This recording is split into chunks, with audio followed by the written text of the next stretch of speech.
Hello everyone, welcome to Young Study. शुरू करते हैं 23 जुलाई के महत्वपूर्ण current affairs. Question number first है, हाल ही में विश्व धरोहर समिति ने विश्व विरासत सूची से लिवरपूल मेरीटाइम मर्केंटाइल सिटी को हटाने का निर्णय लिया है। यह किस देश में है? तो हाल ही में जो विश्व धरोहर सूची में से हटाने की बात करी गई है, लिवरपूल मेरीटाइम मर्केंटाइल सिटी को हटाने की बात करी गई है, ब्रिटेन में है। Answer option number B. कहाँ पर स्थित है? ब्रिटेन में है और इसे विश्व विरासत सूची से हटाने का निर्णय लिया गया है। इसे विश्व विरासत सूची में 2004 में शामिल किया गया था। कब शामिल किया गया था? 2004 में शामिल किया गया था विश्व विरासत सूची में। अब इसे हटाने की बात करी गई है। ब्रिटेन की राजधानी लंदन है, ब्रिटेन की मुद्रा पाउंड स्टर्लिंग है और ब्रिटेन के प्रधानमंत्री बोरिस जॉनसन है। बात आई है विश्व धरोहर सूचियों की, तो विश्व धरोहर भारत में कितनी विश्व धरोहर विरासत सूची है? तो 38। भारत में 38 है और 38वीं जयपुर सिटी थी। और इसे कौन घोषित करता है? यूनेस्को के द्वारा इन्हें विश्व विरासत सूची जो विश्व धरोहर घोषित किया जाता है। बात है यूनेस्को की स्थापना सन 1945 में की गई थी। यूनेस्को का भारत सदस्य देश सन 1946 में बना था। यूनेस्को के मुख्यालय न्यूयॉर्क में है। यूनेस्को के अध्यक्ष जो है वर्तमान में आंद्रे अजोले हैं, जो फ्रांस के हैं। नेक्स्ट क्वेश्चन है, तो ब्रिटेन का लिवरपूल मेरीटाइम मर्केंटाइल सिटी था, उसको हटाने का निर्णय लिया गया है। नेक्स्ट क्वेश्चन है, सभी सरकारी सेवाओं में ट्रांसजेंडर समुदाय को 1% आरक्षण देने का निर्णय देने वाला भारत का पहला राज्य कौन सा बना है? तो सभी सरकारी सेवाओं में ट्रांसजेंडर समुदाय को 1% आरक्षण प्रदान करने वाला भारत का पहला राज्य कौन सा बना है? तो ये बना है Karnataka. Answer option number D. कौन बना है? कर्नाटक भारत का पहला राज्य बना है। बात है ये कर्नाटक की, तो कर्नाटक से संबंधित आज कुछ महत्वपूर्ण जो है नेशनल पार्क देख लेते हैं। आज कर्नाटक के नेशनल पार्कों के बारे में चर्चा करते हैं। तो कर्नाटक के कुछ महत्वपूर्ण नेशनल पार्क हैं, वेरी इंपॉर्टेंट है। अंसी नेशनल पार्क ये कर्नाटक में पड़ता है। केंद्रमुख लोहे की खान भी है कर्नाटक में और केंद्रमुख नेशनल पार्क भी कर्नाटक में पड़ता है। वन्नेरघट्टा नेशनल पार्क कर्नाटक में पड़ता है। नागरहोल नेशनल पार्क जो एक टाइगर रिजर्व भी है, ये कर्नाटक में है। बांदीपुर जो है नेशनल यानी पार्क भी है और टाइगर रिजर्व भी है। बांदीपुर नेशनल पार्क भी और टाइगर रिजर्व भी है। कर्नाटक में दो महत्वपूर्ण उत्सव मनाए जाते हैं। कौन कौन से? तो करावली उत्सव तथा कंबाला भैंस दौड़ महोत्सव तथा करावली उत्सव का आयोजन भी कर्नाटक में किया जाता है। कर्नाटक 1 नवंबर सन 1956 को भारत का राज्य बना था। कर्नाटक की राजधानी बंगलुरु है और जहां पर कोरोना से भारत में प्रथम यानी जो मृत्यु है कोरोना से भारत में पहली मौत कर्नाटक की राजधानी बंगलुरु में हुई थी। कर्नाटक के राज्यपाल हाल ही में बने हैं थावरचंद गहलोत कर्नाटक के नए राज्यपाल बने हैं। और कर्नाटक के मुख्यमंत्री कौन है? वीएस येदियुरप्पा, ये कर्नाटक के मुख्यमंत्री हैं। तो कर्नाटक सरकार ने यह बात की घोषणा की। नेक्स्ट क्वेश्चन है, किस राज्य सरकार के पर्यटक स्थल गांडीकोटा किले को पर्यटन मंत्रालय की अडोप्ट ए हेरिटेज योजना में शामिल कर लिया गया है? तो हाल ही में किस राज्य के गांधी कोटा किले को पर्यटन मंत्रालय की एडोप्ट हेरिटेज जो योजना है उसमें शामिल कर लिया गया? आप देख सकते हैं, यह है गांधी कोटा नामक जो किला है, ये आप देख सकते हैं, यह है। तो यह आंध्र प्रदेश में पड़ता है। Answer option number D. कहाँ पर पड़ता है? आंध्र प्रदेश राज्य में पड़ता है। गांधी कोटा पेन्ना नदी के दाहिने किनारे पर एक गांव और ऐतिहासिक किला है। यानी गांडी कोटा जो है किला जो है एक पेन्ना एक नदी है। पेन्ना इस नदी के दाहिने किनारे पर स्थित एक गांव और ऐतिहासिक किला है जो कडप्पा जिले में पड़ता है। आंध्र प्रदेश भारत में जमला मादुगु से यानी आंध्र प्रदेश में भारत से जमलागुदु 15 किलोमीटर दूर है। यह किला विभिन्न राजवंशों के लिए शक्ति का केंद्र था। ये जो किला बहुत वेरी इंपॉर्टेंट है। आंध्र प्रदेश के कहाँ पर पड़ता? कडप्पा जिले के एक गांव भी है और एक किले का भी नाम है गांडी कोटा नामक किले का नाम है। ये बहुत इंपॉर्टेंट है। बात है ये आंध्र प्रदेश की। तो आंध्र प्रदेश से संबंधित कुछ महत्वपूर्ण फैक्ट देख लेते हैं। हाल ही में आंध्र प्रदेश की सरकार ने आर्थिक रूप से जो पिछड़े यानी वर्ग होता है यानी कि EWS जो अदर बैकवर्ड जो EWS होते हैं जो आर्थिक रूप से पिछड़े होते हैं उन्हें 10% आरक्षण देने की बात करी है सभी प्रकार की नौकरियों में EWS को। और आंध्र प्रदेश के मुख्यमंत्री कौन है? जगनमोहन रेड्डी आंध्र प्रदेश के मुख्यमंत्री। इन्होंने अभियम ऐप लॉन्च किया था। अभियम ऐप महिलाओं और बच्चों की सुरक्षा के लिए अभियम ऐप लॉन्च किया था जो है आंध्र प्रदेश के मुख्यमंत्री जगनमोहन रेड्डी ने। आंध्र प्रदेश के मुख्यमंत्री मुख्यमंत्री जगनमोहन रेड्डी को Skoch chief of the year चुना गया है। Skoch chief of the year 2021 के लिए चुना गया था आंध्र प्रदेश के मुख्यमंत्री जगनमोहन रेड्डी को। आंध्र प्रदेश के राज्यपाल कौन है? तो विश्व भूषण हरिचंदन, यह आंध्र प्रदेश के राज्यपाल हैं जिन्हें कलिंग रत्न पुरस्कार 2021 दिया गया है। कलिंग रत्न पुरस्कार 2021 से आंध्र प्रदेश के राज्यपाल विश्व भूषण हरिचंदन को सम्मानित किया गया। आंध्र प्रदेश भारत का पहला राज्य है जिसकी 3 राजधानी। आंध्र प्रदेश भारत का पहला राज्य है जिसकी 3 राजधानी है। आंध्र प्रदेश की कार्यकारी अर्थात एग्जीक्यूटिव जो राजधानी है वो विशाखापट्टनम है। आंध्र प्रदेश की न्यायिक अर्थात जुडिशियल राजधानी कुरनूल है। और आंध्र प्रदेश की लेजिस्लेटिव अर्थात कार्यकारी राजधानी ये विशाखापट्टनम है। न्यायिक राजधानी कहाँ पर है? कुरनूल में है। आंध्र प्रदेश की न्यायिक राजधानी है। और आंध्र प्रदेश की कार्यकारी राजधानी जो है वो कहाँ पर है? तो आंध्र प्रदेश की कार्यकारी राजधानी अमरावती में है। आंध्र प्रदेश की कार्यकारी राजधानी कहाँ पर? अमरावती में। तो आंध्र प्रदेश की 3 राजधानी है, विशाखापट्टनम, अमरावती और कुरनूल, ये आंध्र प्रदेश की 3 राजधानी है। आंध्र प्रदेश में भारत का पहला यानी जो है एक्वा फार्मर कोल सेंटर आंध्र प्रदेश के विजयवाड़ा में बना है। आंध्र प्रदेश के विजयवाड़ा में भारत का पहला एक्वा फार्मर कोल सेंटर बना है। आंध्र प्रदेश की सरकार ने, आंध्र प्रदेश की जो सरकार है इसने हाल ही में एक जो है कानून लाई थी। इस कानून जो हाल ही में आंध्र प्रदेश की सरकार दिशा नामक कानून लाई थी महिलाओं की सुरक्षा के लिए। कौन सा कानून लाई थी? दिशा नामक कानून भी लाई थी। तो ये जो किला पड़ता है ये आंध्र प्रदेश में पड़ता है। Answer option number D. Andhra Pradesh 1 अक्टूबर 1953 को गठित होने वाला भारत का भाषाई आधार पर गठित होने वाला भारत का पहला राज्य था आंध्र प्रदेश, जो 1 अक्टूबर 1953 को गठित किया गया था। आंध्र प्रदेश का राज्यपाल विश्व भूषण हरिचंदन है। और मुख्यमंत्री कौन है? तो आंध्र प्रदेश के मुख्यमंत्री जगनमोहन रेड्डी हैं। नेक्स्ट क्वेश्चन है, केरल का पहला बुक यानी विलेज यानी पेरूमकुलम यानी बना है, यह किस जिले में है? तो केरल का पहला बुक विलेज पेरूमकुलम बना है, ये किस जिले में है? तो यह कोल्लाम जिले में, केरल के कोल्लाम जिले में स्थित है पेरूमकुलम जिला जो गांव पेरूमकुलम जो गांव है ये किस जिले में स्थित है? कोल्लम जिले में है। और यह केरल का पहला विलेज गाँव बना है।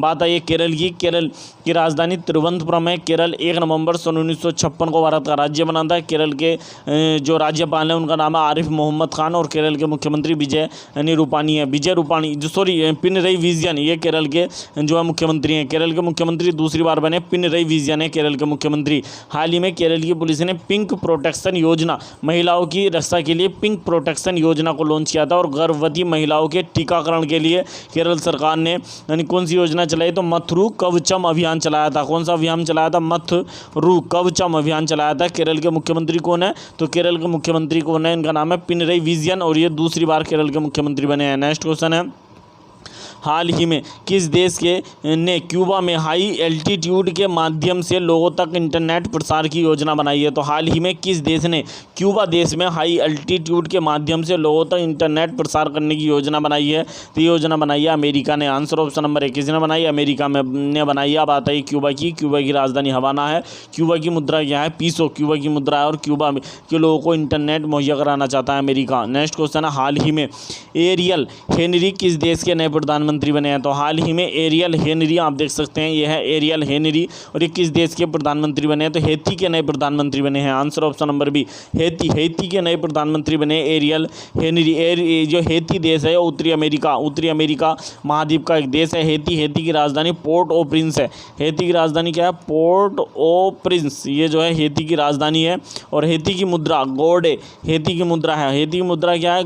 गौडे, ये हैती की मुद्रा है। और हैती के नए प्रधानमंत्री बने एरियल हेनरी। हाल ही में हैती के राष्ट्रपति जिनकी हत्या कर दी गई थी, उन्हीं के आवास पर हत्या कर दी गई थी। इनका नाम था, क्या नाम था? हैती के राष्ट्रपति थे जोवेनेल मोइस, ये हैती के राष्ट्रपति थे। हाल ही में इनकी आवास पर ही गोली मारकर हत्या कर दी गई थी। इनका नाम था जोवेनेल मोइस, इनकी हाल ही में हत्या कर दी गई थी।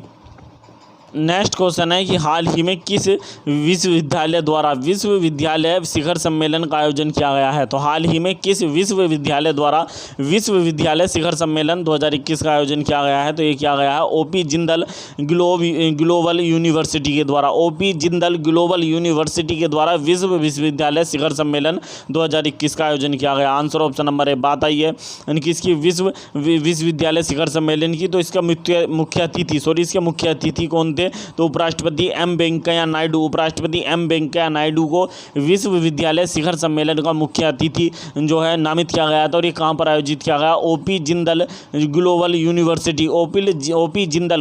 यूनिवर्सिटी में आयोजित किया गया। और इसका विषय क्या था? इस शिखर सम्मेलन का विषय था भविष्य के विश्वविद्यालय संस्थागत मजबूती, सामाजिक उत्तरदायित्व और सामुदायिक प्रभाव का निर्माण करना। ये इसका विषय था। क्या था? भविष्य के विश्वविद्यालय संस्थागत मजबूती, सामाजिक उत्तरदायित्व और सामुदायिक प्रभाव का निर्माण करना। तो इसका जो आयोजन है विश्वविद्यालय शिखर सम्मेलन का आयोजन किया गया ओपी जिंदल ग्लोबल यूनिवर्सिटी में। Answer option number A. Next question है, हाल ही में भारत सरकार ने स्टैंड अप इंडिया योजना को 2025 तक के लिए बढ़ा दिया गया है। इस योजना को कब शुरू किया गया? तो हाल ही में भारत सरकार के द्वारा स्टैंड अप इंडिया जो योजना है उसको 2025 के लिए बढ़ा दिया गया है। इसको शुरू किया गया था इसको शुरू किया गया था 5 अप्रैल 2016 से। आंसर ऑप्शन नंबर बी, 5 अप्रैल 2016 को शुरू किया गया था स्टैंड अप इंडिया योजना को। कब शुरू किया गया था? 5 अप्रैल 2016 को शुरू किया गया था। ये योजना है क्या? तो इस योजना के अंतर्गत स्टैंड अप इंडिया योजना के अंतर्गत SC ST तथा महिला उद्यमियों को SC और महिला जो उद्यमी होते हैं उनको नई कंपनी खोलने के लिए SC ST और महिला उद्यमियों को नई कंपनी खोलने के लिए 10 लाख से 1 करोड़ तक का ऋण दिया जाता है। 10 लाख से 1 करोड़ तक का ऋण प्रदान किया जाता है नई कंपनी खोलने के लिए अनुसूचित जाति, अनुसूचित जनजाति और महिला उद्यमियों के लिए नई कंपनी खोलने के लिए 10 लाख से 1 करोड़ तक का ऋण दिया जाता है स्टैंड अप इंडिया योजना के तहत। और ये 5 अप्रैल 2016 को शुरू की गई थी। इस योजना को स्टार्ट अप इंडिया योजना से कन्फ्यूज मत कर देना। वो योजना है स्टार्टअप जो योजना है ये शुरू की 16 जनवरी 2016 को शुरू की गई थी। स्टार्टअप इंडिया योजना 16 जनवरी 2016 को शुरू की गई थी। यह स्टैंड अप इंडिया योजना ये चलाई गई थी 5 अप्रैल 2016 को चलाई गई थी। इसके तहत SC ST और महिला उद्यमियों को नई कंपनी खोलने के लिए 10 लाख से 1 करोड़ तक का ऋण मुहैया कराया जाता है। Answer option number B. Next question है, हाल ही में किस खेल संगठन ने देश का प्रतिनिधित्व करने वाले खिलाड़ियों का एक विस्तृत डाटाबेस तैयार करने हेतु हीरोज कनेक्ट मंच लॉन्च किया है? तो हाल ही में किस खेल संगठन ने देश का प्रतिनिधित्व करने वाले खिलाड़ियों, चाहे महिला हो चाहे पुरुषों में, का एक विस्तृत डाटाबेस तैयार करने के लिए हीरोज कनेक्ट मंच लॉन्च किया है? तो ये लॉन्च किया हॉकी इंडिया ने। Answer option number D. किसके द्वारा लॉन्च किया गया? हॉकी इंडिया के द्वारा लॉन्च किया गया है। हॉकी इंडिया की स्थापना सन 2009 में की गई थी। हॉकी इंडिया का मुख्यालय कहाँ पर है? नई दिल्ली में है। और वर्तमान में हॉकी इंडिया के अध्यक्ष कौन है? तो ज्ञानेंद्रो निंगोबाम ये वर्तमान में हॉकी इंडिया के अध्यक्ष हैं। नेक्स्ट क्वेश्चन है, हाल ही में किस राज्य सरकार ने नए लौह क्षेत्रों की खोज के लिए खनिज अन्वेषण निगम लिमिटेड के साथ समझौता किया है? तो हाल ही में किस राज्य ने नए लोहे के क्षेत्रों की खोज के लिए खनिज अन्वेषण निगम लिमिटेड के साथ समझौता किया है? तो ये समझौता किया है गोवा की सरकार ने। Answer option number A. किसने किया? गोवा ने जो है समझौता किया है। बात आई है गोवा की, तो गोवा से संबंधित कुछ महत्वपूर्ण फैक्ट देख लेते हैं। गोवा जो अपना स्थापना दिवस है कब बनाता है? तो 30 मई को गोवा अपना स्थापना दिवस मनाता है, क्योंकि 30 मई सन 1987 को गोवा पूर्ण रूप से भारत का राज्य बना था। 30 मई सन 1987 को गोवा पूर्ण रूप से भारत का राज्य बना था, इसलिए 30 मई को अपना गोवा राजकीय दिवस मनाता है। जबकि 19 दिसंबर को प्रत्येक वर्ष गोवा मुक्ति दिवस मनाया जाता है। 19 दिसंबर को प्रत्येक वर्ष गोवा मुक्ति दिवस मनाया जाता है, क्योंकि 19 दिसंबर सन 1961 को गोवा पुर्तगालियों से आज़ाद हुआ था। गोवा में भारत का पहला राज्य बना है, जो रेबीज मुक्त होने वाला भारत का पहला राज्य बना है। 100% रेबीज मुक्त हो गया है गोवा भारत का पहला राज्य घोषित किया गया था, जो कोरोना मुक्त भी हुआ था। गोवा भारत का पहला राज्य है जिसने सभी घरों में जो है नल से जल पहुंचा दिया। नल से जल सभी घरों में पहुंचा दिया। गोवा भारत का पहला राज्य बना है। और गोवा में भारत का पहला रेत के टीलों का पार्क बन रहा है। जो रेत के टीलों का पार्क है वो गोवा में बन रहा है, भारत का पहला। गोवा की राजधानी पणजी है। गोवा के नए राज्यपाल कौन बने हैं? तो गोवा के नए राज्यपाल बने PS श्रीधरन पिल्लई। ये गोवा के नए राज्यपाल बने हैं। गोवा के मुख्यमंत्री प्रमोद सावंत हैं। नेक्स्ट क्वेश्चन है, हाल ही में पाई दिवस कब मनाया गया? तो हाल ही में पाई दिवस मनाया गया और ये प्रत्येक वर्ष 22 जुलाई को मनाया जाता है। Answer option number C. प्रत्येक वर्ष 22 जुलाई को मनाया जाता है पाई दिवस को पाई सन्निकट दिवस भी कहा जाता है। ये 22 जुलाई को इसलिए मनाया जाता है क्योंकि पाई का जो मान है वो कितना होता है? लगभग 22/7 ये पाई का मान होता है। तो इसलिए 22 जो है तारीख और 7वां महीना, तो 7वें महीने की 22वीं तारीख को बनाया जाता है, क्योंकि इसका मान 22/7 होता है। तो 7वां महीना क्या होता है? जुलाई। और 22, तो 22 जुलाई को प्रत्येक वर्ष 7वें महीने महीने में बनाया जाता है। 22 जुलाई को प्रत्येक वर्ष पाई दिवस मनाया जाता है।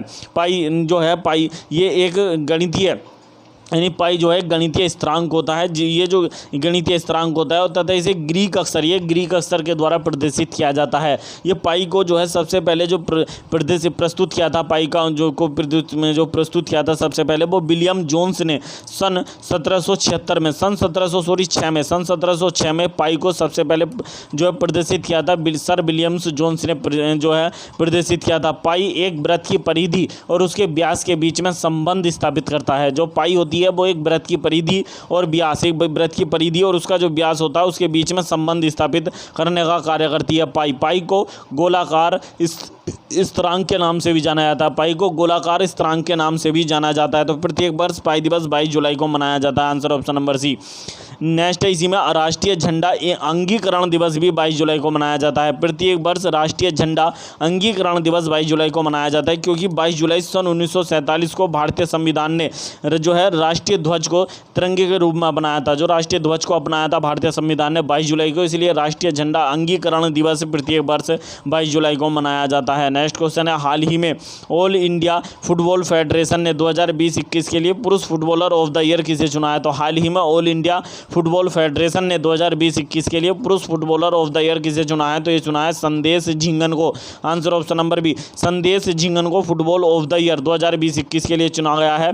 तो आप देख सकते हैं यह संदेश झिंगन को चुना गया है। जबकि पुरुष emerging footballer of the year जो चुना गया है सुरेश सिंह वांगजाम को चुना गया है।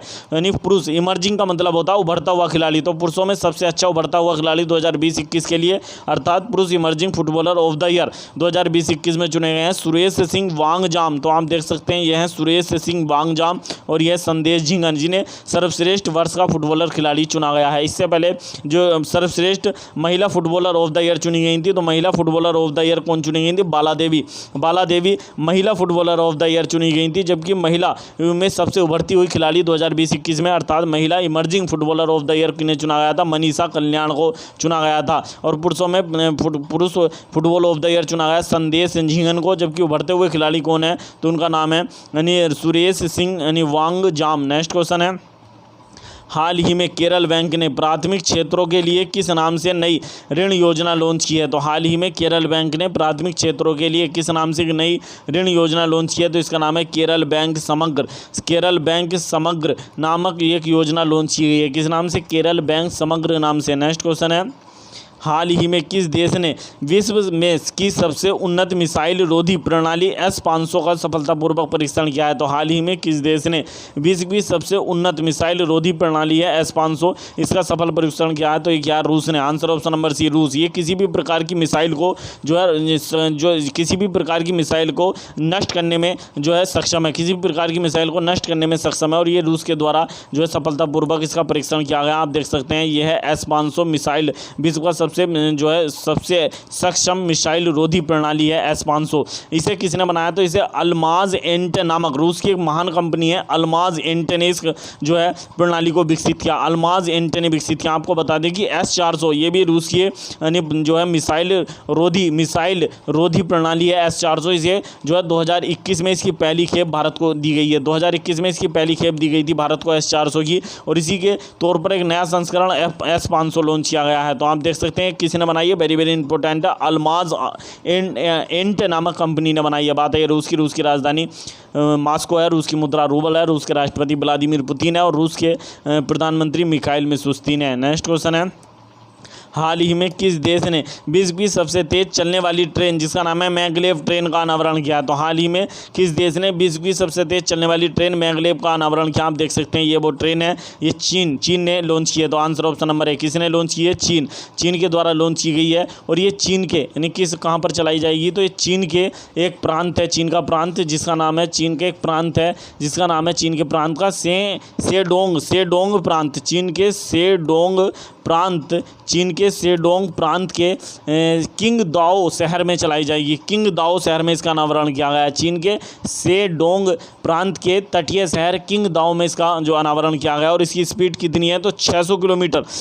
किलोमीटर प्रति घंटा की स्पीड से चल सकती है, अर्थात 372 मील प्रति घंटा की स्पीड से ट्रेन चल सकती है और फास्टेस्ट ट्रेन है। अभी तक वर्तमान में सबसे तेज चलने वाला ये परिवहन सिस्टम है जो धरती पर चलता है, परिवहन सिस्टम है सबसे तेज चलने वाला और इसका अन्य नाम चुंबकीय उत्तोलन ट्रेन भी है। ये जो मैगलेव ट्रेन को चुंबकीय उत्तोलन ट्रेन के नाम से भी जाना जाता है। तो चीन ने विश्व की पहली ट्रैक रहित जो है ट्रेन भी विकसित की है। चीन ने ही विश्व की पहली ट्रैक रहित ट्रेन भी विकसित की थी। नेक्स्ट क्वेश्चन है, हाल ही में आत्मकथा the stranger in the mirror launch की गई है। किस बॉलीवुड अभिनेता की जो है बॉलीवुड फिल्म निर्माता की आत्मकथा है? तो हाल ही में the stranger in the mirror नामक जो आत्मकथा लॉन्च की गई है ये किस बॉलीवुड फिल्म निर्माता की आत्मकथा है? तो यह राकेश ओम प्रकाश मेहरा की। Answer option number B, Rakesh Om Prakash Mehra की ऑटोबायोग्राफी है the stranger in the mirror. The stranger in the mirror किसकी है? राकेश ओम प्रकाश मेहरा की यानी ऑटोबायोग्राफी है और इसको यानी जो है राकेश ओम प्रकाश मेहरा के साथ महान लेखिका रीता राममूर्ति गुप्ता ने भी लिखा है। रीता राममूर्ति गुप्ता के द्वारा भी इसको लिखा गया है। नेक्स्ट क्वेश्चन है, हाल ही में पेट्रोलियम और प्राकृतिक गैस मंत्रालय ने ऑटो ईंधन की बिक्री हेतु कितनी कंपनियों के साथ समझौता किया है? तो हाल ही में पेट्रोलियम और प्राकृतिक गैस मंत्रालय ने ऑटो ईंधन की बिक्री हेतु कितनी कंपनियों के साथ समझौता किया है? तो क्या है 7 कंपनियों के साथ। Answer option number D. बात आई है यानी पेट्रोलियम और प्राकृतिक गैस मंत्रालय की, तो इसके मंत्री वर्तमान में हरदीप सिंह पुरी पेट्रोलियम और प्राकृतिक गैस मंत्री हैं और ये शहरी आवास विकास मंत्री भी हैं। नेक्स्ट क्वेश्चन है, हाल ही में किस राज्य की सरकार ने 15,000 टेलीमेडिसिन केंद्र स्थापित करने की घोषणा की है? तो हाल ही में किस राज्य सरकार ने राज्य में 15,000 टेलीमेडिसिन केंद्र स्थापित करने की बात करी है? तो किया पश्चिम बंगाल ने। आंसर ऑप्शन नंबर यानी सी, पश्चिम बंगाल 26 जनवरी 1950 को बना था। पश्चिम बंगाल की राजधानी कोलकाता है। पश्चिम बंगाल के राज्यपाल जगदीप धनखड़ हैं और पश्चिम बंगाल की मुख्यमंत्री ममता बनर्जी हैं। नेक्स्ट क्वेश्चन है, हाल ही में किस देश ने 319 टेराबाइट पर सेकंड डाटा ट्रांसफर की स्पीड से इंटरनेट स्पीड वर्ल्ड रिकॉर्ड बनाया है? तो हाल ही में किस देश ने 319 टेराबाइट पर सेकंड की स्पीड से डाटा ट्रांसफर कर स्पीड में इंटरनेट में वर्ल्ड रिकॉर्ड बना दिया? तो ये बनाया जापान ने। आंसर ऑप्शन नंबर ए, किसने बनाया? जापान। जापान की राजधानी क्या है? टोक्यो जापान की राजधानी। जापान की संसद डायट है। जापान की मुद्रा येन है। जापान के जो क्राउन प्रिंस है उनका नाम आकिशिनो है और जापान के प्रधानमंत्री योशिहिदा सुगा है। नेक्स्ट क्वेश्चन है, हाल ही में डीआरडीओ ने man portable anti tank guided missile अर्थात MPATGM का 6ठा सफल परीक्षण किया है? किस राज्य में किया है? तो आंध्र प्रदेश के कुरनूल में इसका सफल परीक्षण किया गया है। आप देख सकते हैं यह है man portable anti tank guided missile और इसका कहां पर सफल परीक्षण किया गया? तो आंध्र प्रदेश के कुरनूल में इसका सफल परीक्षण किया गया है। नेक्स्ट क्वेश्चन है, हाल ही में गोल्डमैन सैक्स ने भारत के किस शहर में अपना वैश्विक केंद्र स्थापित किया है? तो हाल ही में गोल्डमैन सैक्स ने भारत के किस शहर में अपना वैश्विक केंद्र बनाया? तो ये बनाया हैदराबाद में। इस वैश्विक केंद्र में लगभग 2000 से अधिक कर्मचारी कार्य कर सकते हैं और ये गोल्डमैन सैक्स क्या है? तो गोल्डमैन सैक्स एक वित्तीय यानी कंपनी है, वित्तीय सेवा यानी वित्तीय जो है क्षेत्र की कंपनी है, वित्तीय सेवा क्षेत्र की कंपनी है और इसका मुख्यालय न्यूयॉर्क में है। इसकी स्थापना सन 1869 में की गई थी। इसकी स्थापना सन 1869 में की गई थी मार्कस गोल्डमैन तथा सैमुअल सैक्स के द्वारा की गई थी, इसलिए इसका नाम गोल्डमैन सैक्स है और ये सबसे बड़ी जो है अमेरिका की एक बहुत बड़ी वित्तीय सेवा कंपनी है। नेक्स्ट क्वेश्चन है, हाल ही में मॉस्को में आयोजित इंटरनेशनल एयर शो जिसका नाम है मैक्स 2021 का आयोजन किया गया। इसमें भारत का प्रतिनिधित्व भारतीय वायुसेना की किस बटालियन ने किया है? तो हाल ही में मॉस्को में आयोजित इंटरनेशनल एयर शो मैक्स 2021 का आयोजन किया गया। इस जो है आयोजन में भारत का प्रतिनिधित्व भारतीय वायुसेना की बटालियन सारंग हेलीकॉप्टर बटालियन ने किया। Answer option number B, Sarang की जो हेलीकॉप्टर बटालियन है उसमें भारत का इसमें प्रतिनिधित्व किया। Answer option number B. आप देख सकते हैं यह सारंग हेलीकॉप्टर बटालियन ये इन्होंने करतब करके दिखाई, ये भारतीय वायुसेना की है। यदि आपको हमारी वीडियो पसंद आई तो प्लीज़ वीडियो को अधिक से अधिक लाइक करें, अधिक से अधिक शेयर करें, चैनल को सब्सक्राइब करना ना भूलें। मिलते हैं नेक्स्ट वीडियो में। Thank you.